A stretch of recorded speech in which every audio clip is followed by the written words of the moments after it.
right, shalom, bless you. Pastor Joe, Sister Kate, welcome back to the channel. This is a history video for all of you who say you really like my history videos. And it is going to be about a calendar that is archaeological.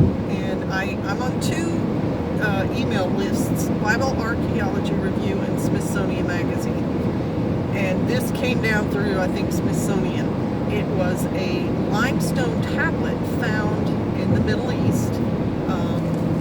And it is from they think the 10th century BC, which would be 1000 BC.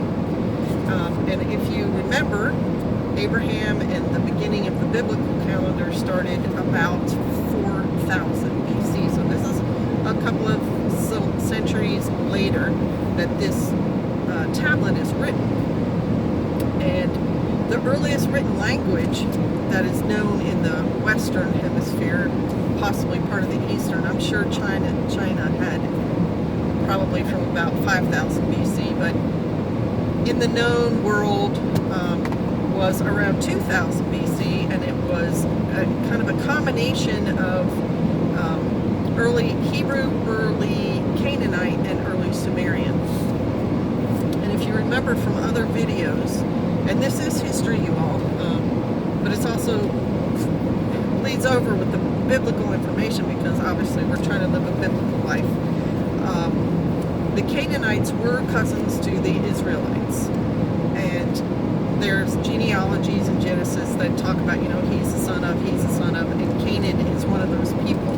And then it becomes that whole Canaanite, not kingship, but culture, nation.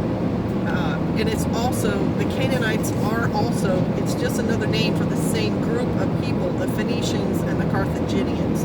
And they're called the Carthaginians after they leave where they're in Tyre and Sidon, and they go to North Africa and they try to establish themselves with like an actual landholding instead of just port cities, which is what they were before.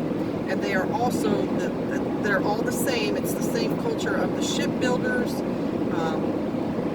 There is King Solomon, and I think King Hiram at the time, he makes a deal, and so he brings gold and apes and other things from Africa when they go on these long trips, and they give them to King Solomon.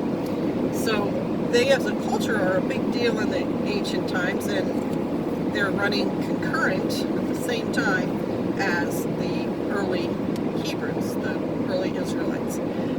And this calendar is called the Gezer Calendar, and pastors like, oh, you mean like old people calendar? No, Gezer like this, like that city, that name in the Middle East, Gezer. It's a location. And then I found it really, really interesting, not only for the Bible history, but also ancient history, that there is this calendar, and it's around 1000 BC, because I looked at a very similar calendar when I was reading a book about 1080 in England. They had a huge growth because somebody had just figured out to do a plow with like a metal blade, or it was different, and so there was a lot of production in England, and they talked about this yearly calendar that was based month by month with activities that people would do. And their calendar included things like shearing the sheep, and when the sheep have babies, and when you tend your vineyards, and so on. Well, this Gezer calendar is written in Proto-Canaanite, Proto-Hebrew, or Paleo-Hebrew. And basically those languages at the time were pictures that stood for letters or also words or concepts. Like in early Hebrew, their first letter, Aleph, I guess I could write that down too. And that's just an approximation. It becomes the letter A. It's really an ox head. It's like a triangle, and then the horns coming off, and it stood for things like the head of the household, or strength, or things like that. So this Gezer calendar is written in that kind of alphabet, and it's etched on limestone. It's like inscribed. So they scratched it out on the limestone, and it's about 8.5 by 11. There's a Wikipedia page on it if you want to see the actual calendar. But what I found interesting is how this calendar also divides the year up by monthly activities, and it's all based around food, by sowing and reaping and harvesting food. And so I can read through it, but I also wanted to just give a real quick, here's a picture of the calendar schedule, and you guys can pause the video and copy it down if you want, or go to the Wikipedia page, but I'll go through it real quickly. And this calendar starts in October, which I found really interesting because I'm doing a booklet on homesteading, and I kind of did my booklet very similar to this. So it starts October, November is when you gather. And I thought, okay, what do you gather in October, November? Squash, winter squash if you plant it.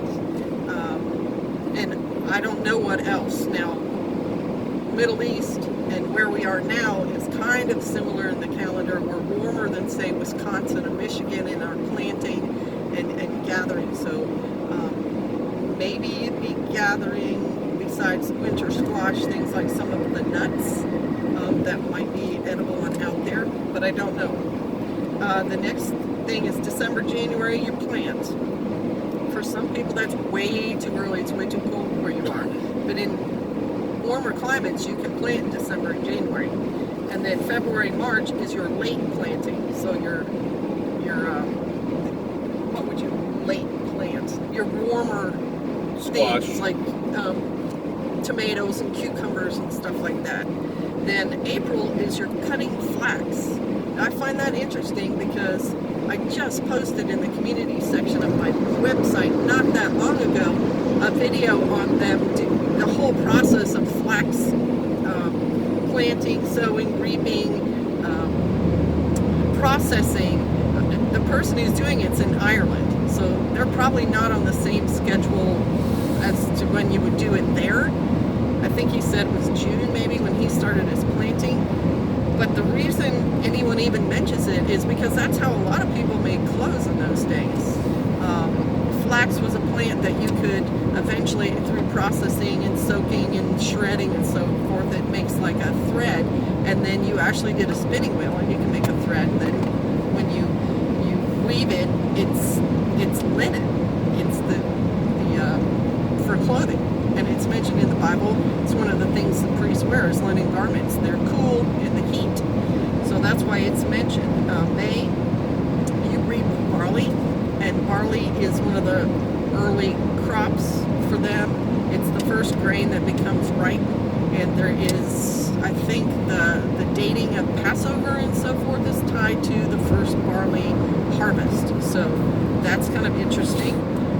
June, you reap and measure grain.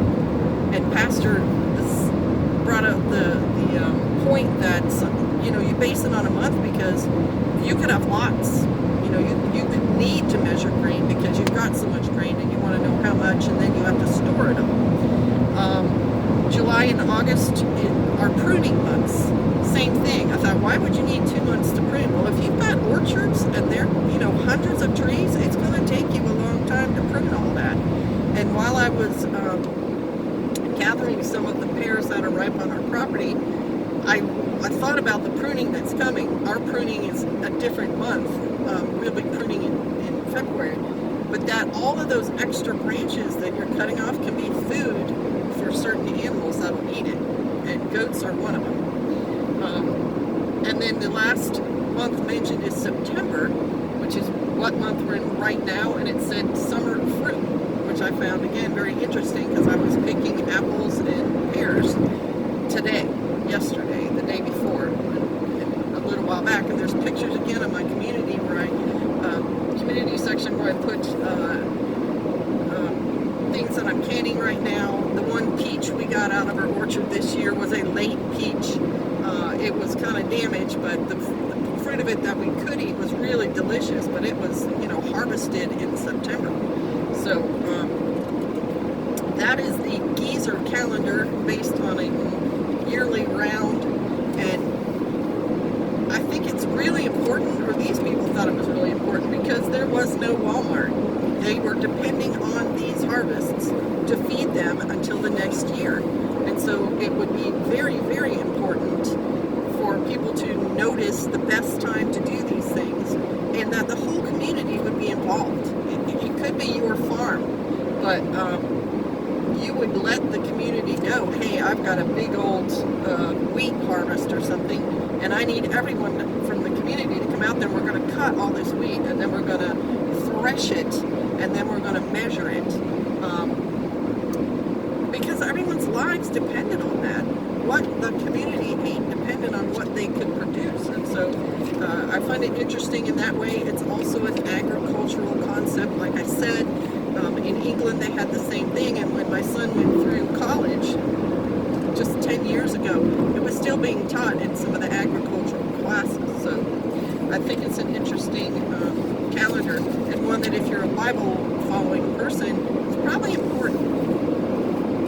Something else that came up that I thought about when I read that it was in Proto-Canaanite or Paleo-Hebrew or early Sumerian is how the Canaanites and the Israelites are concurrent, but the Canaanites are all about money. They're doing the trading. They are the shipbuilders for the whole Mediterranean area and around. They go to Africa, they go up into Europe, and possibly, arguably, to America. They're all about money and prosperity, and their whole culture is based on that, and each of their port cities has a bank and a temple where you would go in there and have the connubial rights with the temple prostitutes there. And they also